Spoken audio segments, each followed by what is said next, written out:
So still talking about developments in the energy market, I'm being joined now by Dolapo Oni, who is the head energy research at EcoBank. Good morning to you, Dolapo. Thank you so much for joining me on the program.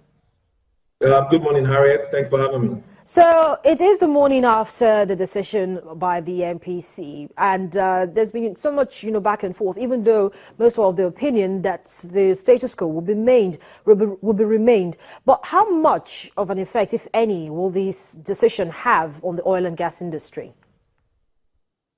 Okay. I think the key thing is the key place to start from is where the market is currently, and if you look at where the banking sector is currently, there's very little appetite for oil and gas for lending, especially to the upstream. Anyway, lending to the upstream, there's that constraint in terms of risk because of oil prices, security in the Niger Delta, and then if you look downstream, the key constraint there, as much as banks are happy to lend to oil and gas or importers, petroleum marketers.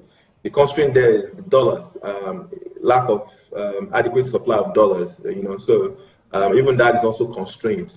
So looking at the MPC, the decision to retain interest rates where they are currently, cash reserve ratios also where they are currently, 22.5%. I don't see it impacting much on banking decisions to lend to oil and gas. It will stay as it is because the banks themselves are constrained by several other factors. When it comes to oil and gas. But Dolapo, in all of this, the major pressure points remain the challenges in the oil sector in terms of production and prices. Very true, and that's something that banks are constantly wary of pricing into any new transaction. So, especially in the upstream space, you have to really bring a field that.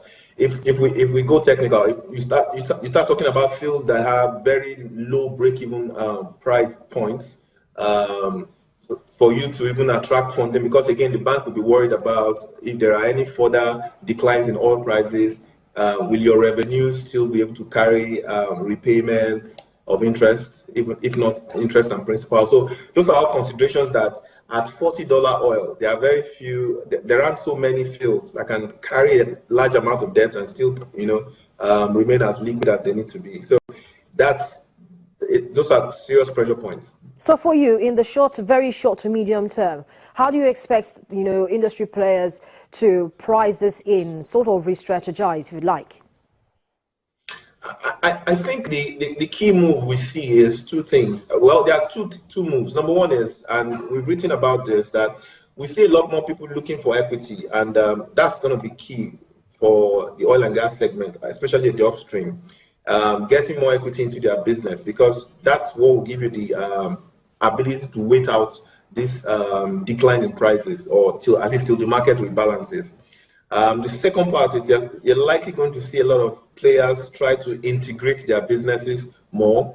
So you'll see traders buying into downstream businesses, refineries, or upstream companies buying into other businesses like gas and refining. The idea is you spread out your risk a little bit more so that you can get some sort of revenue buffer or cash buffer from the other businesses. So that's likely going to be a major focus for a lot of companies right now.